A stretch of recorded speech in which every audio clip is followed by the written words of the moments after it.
Fala, nação tricolor, estamos chegando com mais um vídeo do nosso canal, mais um Fusarca Tricolor aqui pra vocês. Começando mais uma semana depois de uma vitória do São Paulo.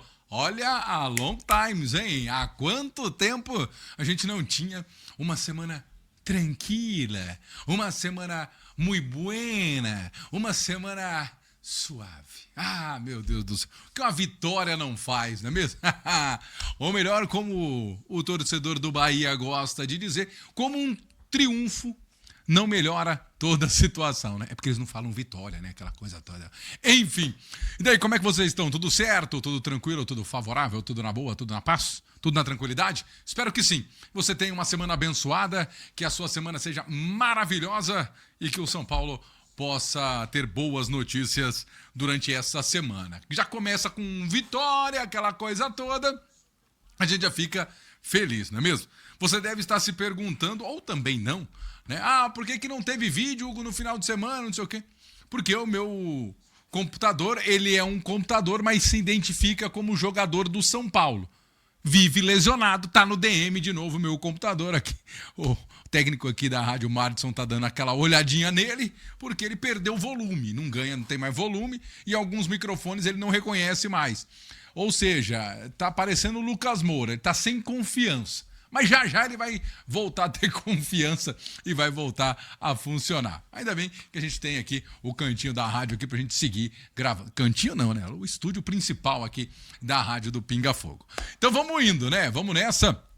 São Paulo venceu a equipe do Bahia, venceu, convenceu e recebeu. Ah, que legal, hein? O pessoal tá todo mundo dando aquela comentada, não é mesmo? Porque assim, olha, o São Paulo hoje tem aquela situação de que, bom, precisava vencer, né, para dar aquela tranquilizada e venceu. Só que o pessoal fala, tá, convenceu? Eu acho que sim. Eu acho que fez uma partida para convencer. Primeiro tempo, principalmente, oscilou um pouquinho ali, mas o time do São Paulo... Peço perdão, tô pegando um outro celular aqui, que é o celular da rádio, porque a gente tem que ficar de olho em tudo aqui, impressionante.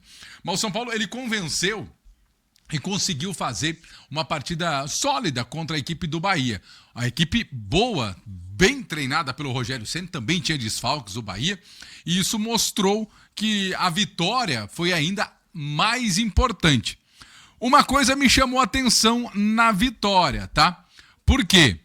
A gente entende que o time do Bahia é um time que oscila fora de casa, tem conquistado poucas vitórias, isso é verdade, mas é um time que em casa principalmente tem dado muito trabalho. E o São Paulo, não sei se vocês perceberam, e aí é uma coisa que pode ser que seja natural do jogo, mas é um ponto que me deixa um pouco preocupado. São Paulo começa muito bem, faz o seu gol, sofre um ataque do Bahia, o gol não sai. O que acontece? A equipe do São Paulo dá uma diminuída, né? Logo depois daquela chance do Jean Lucas, cara a cara com o Rafael, também ali, vamos dar um pouco de mérito pro Rafael que fechou bem o ângulo, mas o jogador do Bahia perdeu o gol, né? Então a gente subentende que foi também uma jogada mais perdida pelo jogador do time do Bahia do que o próprio jogador de São Paulo. Mas o ponto que eu quero chegar é que o São Paulo começou bem, fez o seu gol, mandava no jogo, sofreu um ataque. O São Paulo falou, eita, calma. Aí deu aquela recuada, o Bahia cresceu, teve um pouco ali de ritmo, e aí numa bela bola do Pablo Maia, o segundo gol para tranquilizar a situação. Eu acho que essa oscilação ela é normal, mas é uma oscilação que às vezes pode ser prejudicial. E é o que tem também atrapalhado o São Paulo algumas vezes. Se você for analisar os gols que o São Paulo toma contra a equipe da LDU, é mais ou menos nesse jeito também.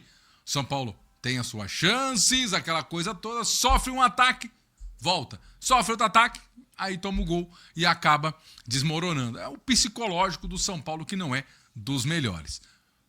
No jogo, um fato histórico, né? Assim, o resultado extremamente justo, tá? Completamente justo. E outra, tá precisando de vitória, chama o Ceni. Não tem o que dizer. Precisou vencer, chama o Ceni. Essa é a realidade, né? Que o Ceni vai ajudar. Enfim. E você viu o carinho dos jogadores do São Paulo, da torcida que foi ao Morumbi. Pouco público, hein? Pouco mais de 15 mil pessoas. O pessoal fez aquela singela e merecida homenagem ao Casares, não é mesmo? Ó, é bom abrir o olho, hein, Casares? É bom abrir o olho, hein? A torcida tá ficando esperta, rapaz. Enfim. Teve um fato histórico, né? Você viu aí todo lado, o Luciano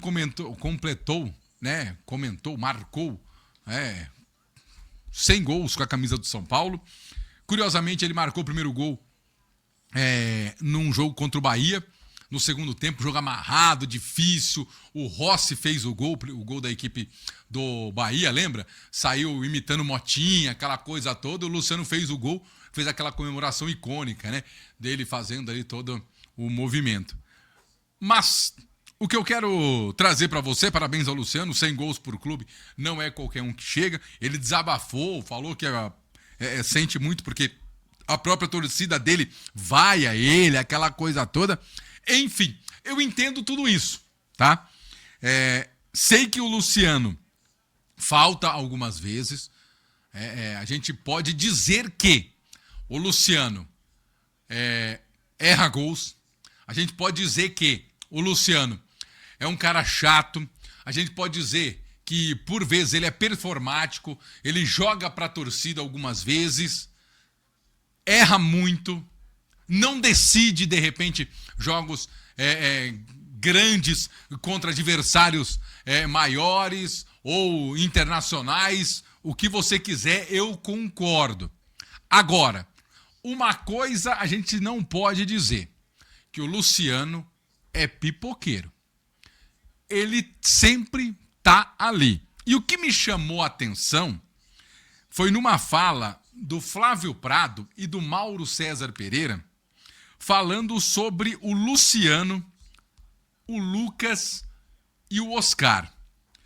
O Luciano, o Lucas e o Oscar estavam ou foram contratados, né? Perdão, vamos lá, de novo. O Lucas e o Oscar foram contratados para decidir.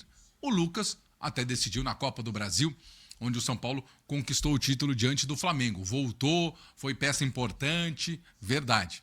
Nesse ano, o Oscar veio para ganhar 3 milhões, ou perto de 3 milhões, enfim. E o Oscar não consegue jogar. Esse ano o Lucas também não conseguiu jogar. E os caras que ganham mais, que estão ali para decidir também, porque o Luciano também tem que ser um jogador de decisão, não estavam na arena quando o São Paulo mais precisava. E quem estava? O Luciano.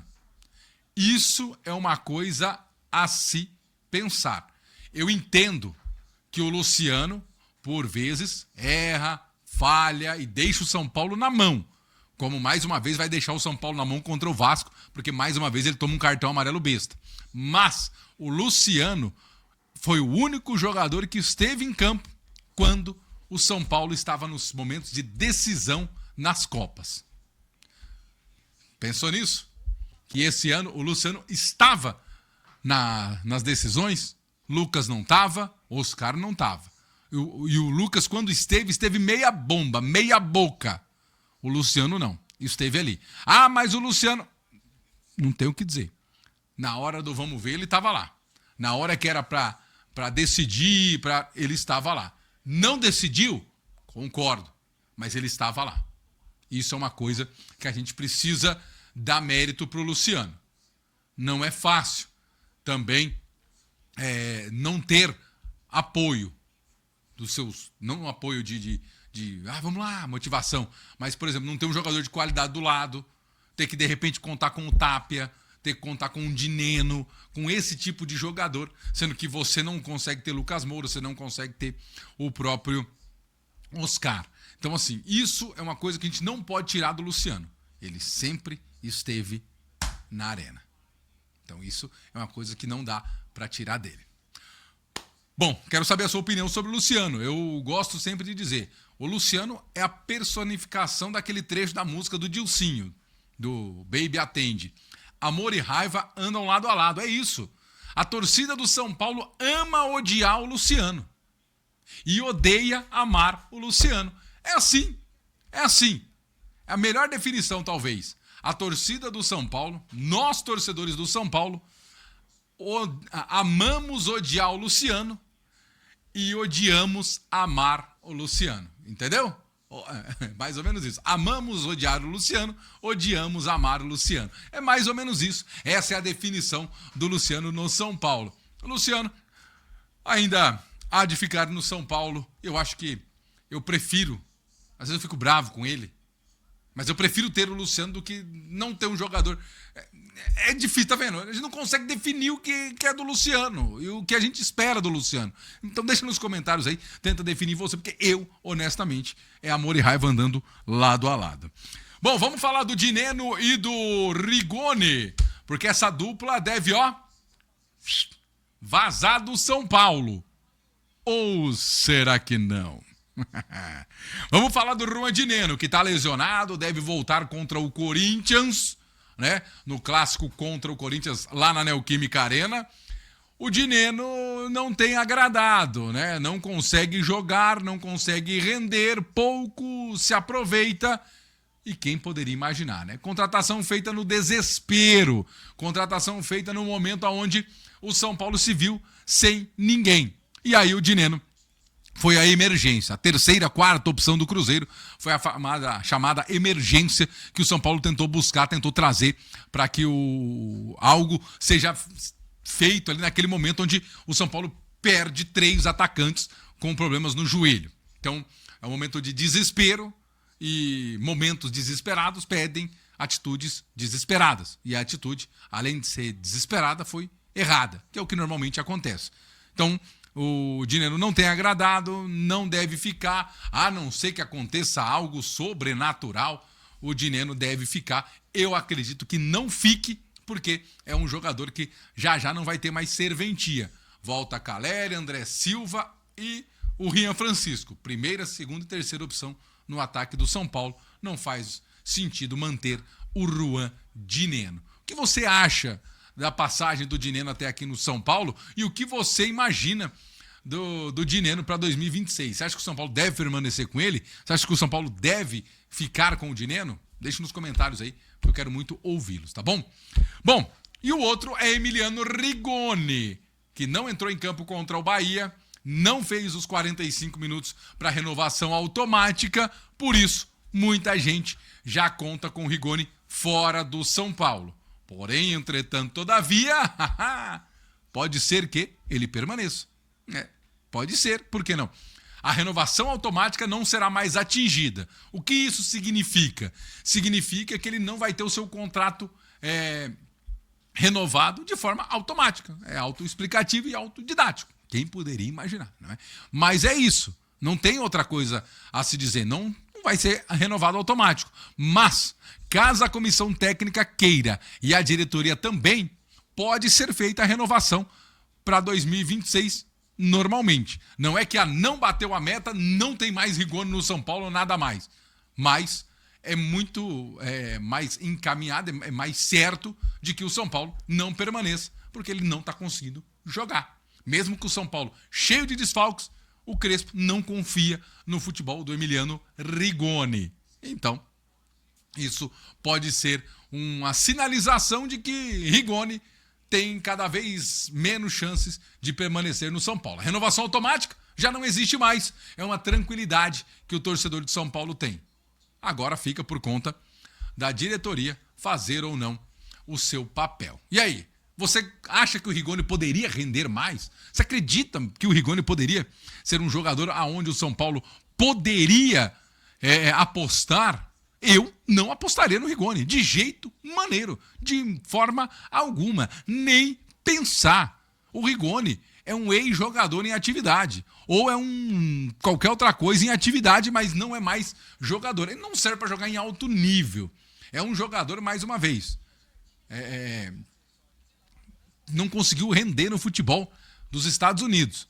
Como eu ia dizendo, mais uma vez, é um jogador que parece preguiçoso, tanto faz, sabe? E a gente já tá cheio de saco cheio de jogadores desse tipo. Por isso que a permanência do Rigoni, na minha opinião, e aí é só na minha opinião, seria um erro para o elenco do São Paulo de 2026. Para mim seria um erro, porque um jogador como esse, ele mais atrapalha do que ajuda. Por quê? Porque vai ficar na memória do torcedor aquele Rigoni que um dia jogou bola e depois nunca mais no São Paulo. Então aí pensa, pô, um dia ele jogou, e se de repente ele jogar, e se de repente der certo, e se de repente der certo, e se de repente der certo, e fica nesse looping eterno. Então assim, já descarta logo, não tem a possibilidade de ficar nesse e se, e tá tudo certo, vida que segue. Acabou. Por isso, não deve permanecer com o Rigoni. O Rigoni hoje é um atraso de vida no São Paulo. Queria saber a sua opinião sobre isso também. E 2 jogadores que estão emprestados e podem voltar, mas acho que não vão voltar. Na dupla Bavi, fiz até uma enquete aqui na comunidade do nosso canal, na dupla Bavi tem o Eric e o Nestor. Nestor no Bahia, inclusive jogou, e o Eric no Vitória. O Eric tem feito boas partidas, tem chamado a atenção, não é? E parece que a diretoria do São Paulo aguarda ofertas, propostas para o Eric. Já o Rodrigo Nestor, o Rogério sinalizou que quer contar com ele e o Nestor deve ser comprado sim em relação ao São Paulo. Mas a pergunta que eu faço, hoje, esses 2 jogadores serviriam para o São Paulo? Daria certo o Rodrigo Nestor voltar ao São Paulo? Eu, honestamente, sempre achei que o Nestor tem futebol, tem bola, tem talento, mas às vezes eu acho ele também preguiçoso. Mas, se você fosse me perguntar, você prefere permanecer com o Rigoni ou trazer o Nestor de volta? Traga o Nestor de volta. Agora, urgentemente. Ah, mas não vou ficar com o Rigoni e aí o Nestor, traz ou não traz? Não sei, eu tô na dúvida, porque a gente não tem jogadores no meio. Será que o Rodriguinho vai dar conta? Será que o Oscar vai conseguir jogar o ano que vem? Será que o São Paulo vai permanecer com o Oscar? Que eu também não sei. Eu não sei o que dizer. Mas como o São Paulo está precisando de dinheiro, provavelmente deve sim ser feita essa venda para o Bahia e o Nestor sequer deve voltar. Mas aqui é tudo no modo especulativo. A gente só crava na hora que tiver tudo assinadinho e o Pix feito. Já o Eric eu acho um pouco mais complicado. Porque eu honestamente acho que prefiro o Eric ao Tapia. Mas são funções diferentes, concordo. Mesmo assim, eu acho que eu prefiro o Eric do que o Tapia. O Tapia é esforçado. Ok. E o que mais? Não, então, ele é esforçado. Ok. E aí? Qual o próximo passo? O que a gente consegue tirar do Tapia? Ele vai fazer bons jogos. Lembrando, a diretoria do São Paulo contrata o Gonzalo Tapia porque queria um jogador com características parecidas com a do... Se você falou David, acertou. A gente já falou aqui ao do DVD. A informação que trouxe o Alexander Vieira, o Gabriel Sá, pessoas ligadas aí que têm o conhecimento. Agora, para que nós vamos trazer jogadores com características do David? Forte fisicamente, de velocidade, que jogue por dentro e por fora, aquela coisa toda. Tá, para quê? Por quê? Não sei, sabe? São contratações que, mais uma vez, a gente não entende. Mas eu queria saber de você. Você traria o Eric de volta? Joga pelo lado direito, consegue fazer bem ali o arremate, tem o 1 contra 1, jogador mais leve.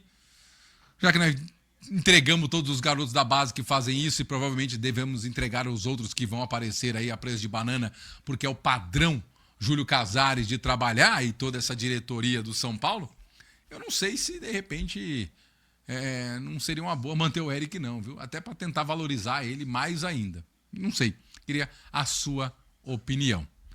Bom, esse foi o nosso vídeo de hoje. Espero que vocês tenham gostado. Muito obrigado a todos que ficaram com a gente. Quase 20 minutos de vídeo.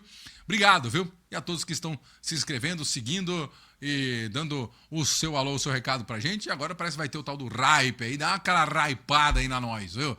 Beleza? Valeu, gente. Forte abraço. Cuidem-se todos. Tchau. Até amanhã.